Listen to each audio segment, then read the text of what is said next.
All right. Now waxaan fiirin doonaa section 21.12 ayaan fiirin doonaa. This exercise wuxuu ku saari doonaa reading comprehension. Intay la eg tahay awooddaada wax akhriska. Marka qoraal ayaa lagu siin doonaa, kadibna wax ayaa laga weydiin doonaa markaas. Bal ila fiiri marka. Read the email. Emailkan ila akhri oo soo socdo and answer the questions. Kadibna su'aalahan ka jawaab markaa. Bal aad u fiiri markaan. Emailka markasta waxaa lagu bilaabaa to because qofka diraayo waa la ogyahay soo ma to waxaa loo dirayaa to Matt ayaa loo dirayaa subjectigan markasta muhiim waaye warqadda la diraayo ama emailka la diraayo wuxuu ku saabsan yahay our new place meesha cusub aan degnay soo qof ayaa waxa uu sheekay rabaa qof saaxiibkiis ah meesha ay degayeen iyo quruxda ay leedahay iyo waxyaabaha ay leedahay iyo waxyaabaha aysan lahayn tusaale waxaan dhihi doonaa meesha ayaan degnay there is blah blah blah blah there are waxyaabahaas ay leedahay markaa okay bal ila fiiri meesha markaa hi Matt oo ku bilaabay hi Matt uu salaamo qofka markaa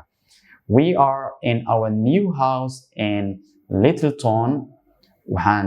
joognaa gurigan cusub oo ku yaalo Littleton magaalooyinka markaas waxaa ku fahmaysaa capital ayaa lagu bilaabaa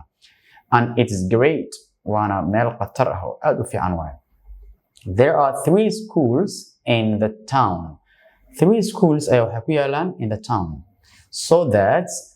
that's good for the children taasna waa mid u fiican for the children carruurtana aad ay ugu fiican tahay arrintaas there is also a big swimming pool waxaa kaloo ku yaalo a big swimming pool aad u weyn ayaa ku yaalo and Jones goes there every evening qofkaas John loo yaqaanane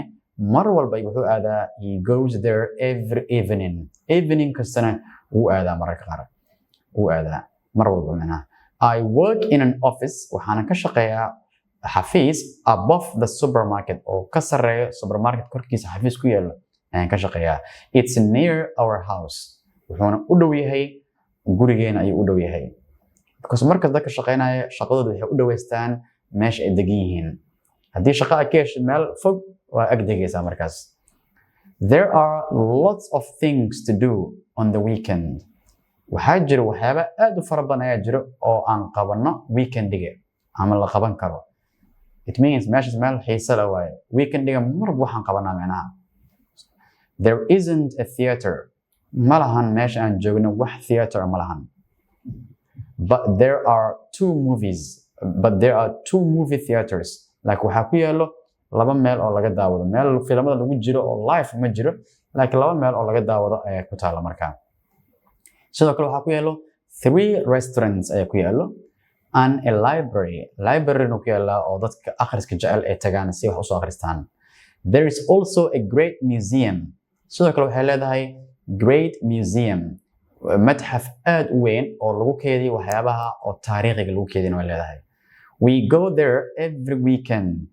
weekend kastana waa aadnaa labada biri oo usbuuc ugu dambeeya mar kasta waa aadnaa markaa because the children love it because carruurta ayaa aad u jecel meeshaas markaa come and see us soon fadlan noo imaaw nasoo booqo nasoo arag markaa come noo imaaw and see us fadlan nasoo arag nasoo booqo it's easy to get there waana fududahay inaad meeshaan soo gaartid gobolka aan soo degnay gurigan cusub aad u fududahay inaad imaatid there isn't an airport wax airportna ma lahan or a train ma imaado meeshaan train stationna ma lahan but there is a bus station like waxaa jiro bus station ay leedahay see you soon Jamal waas arki doonaa see you soon waa anoo aragti dambe macnaha see you soon badana waxay ka mid tahay waxyaabaha Englishka isku macsalameeyaan bye bye camal waay see you later see you on Saturday see you later waxyaabahaas kale markaa so Jamal ayaa warbixinta soo qora markaa I hope inaad fahantay adigana sometimes aad u qori kartid qof saaxiibka ah ama sheekadan oo kale inaad qori kartid laga rabaa markaa taasna waxay nagu dhiirigelinaysaa in aan kor u qaadno xirfadeena ah writing the 4 skills markasta mid kamid ah ayaa xoogga saari doona bogga wuxuuna xoogga saaray hadda reading ayuu xoogga saaray reading iyo writing markasta waa mataano waaye because qofkan adig waa akhrisay waa inaa awood u leedahay inaan middan kala qori kartid bal nooga sheekay hadda magaalada adiga aad degan tahay waxa ay leedahay iyo waxyaaba aysan lahayn horta marka hore aan ka shaqeyno su'aalaha marka there are two schools sheekada ma lagu sheegay there are two schools ma lagu sheegay that's false way that's not true wax true ma aha taas oo kale hadalkaas inay ay ku taalo meesha degan yihiin laba school that's false anena markaas kale false erayga dhawaqiisana wuxuu noqon doonaa false ma dhahan markaas all right bal number 1 aan ka jawaabno marka there is a supermarket sax miya supermarket ayaa ku yaala bal isku day jawaabtana si markaas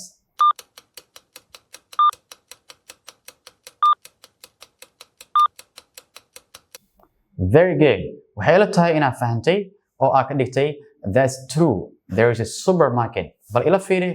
xagee ku jirta there is a supermarket haddii aan fiirino marka hore qaabka u raadinaysid like qaab noocan oo kale ah for example ila fiiri above the supermarket mido xafiis ku yaalo supermarket so meesha waxaan fahmaynaa marka in supermarket meesha uu ku yaalo marka number 2 there is a theater is that true or false bal isku dayna noo sheegtid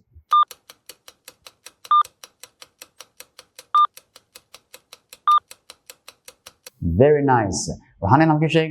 that's false way say ku fahmaynaa inta imaaw ayaguna dhahayarna there isn't a theater negative way ma ku yaalo theater dadka qaar waxa laga yaabaa inay arkaan theater ay arkeen wallahi waa arkay dhahayan sax way maya marka maxaa ka horeeya fiiri there isn't negative way marka ma lahan number 3 there are 4 movie theaters afar meel ayaa ku taala oo movie laga daawado ama filmska laga daawado marka bal isku day inaad sheegtid is that true or false bal noo sheeg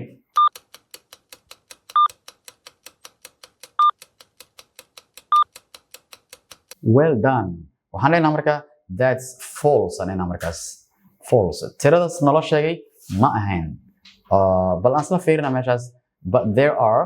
2 movie theaters aan ku haysan anaga 2 movie theaters kan wuxuu noo sheegay 4 movie theater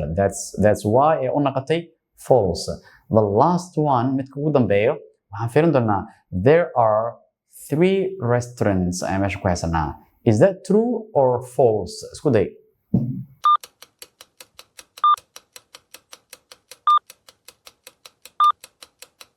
well done waxaan leenahay markii sheeg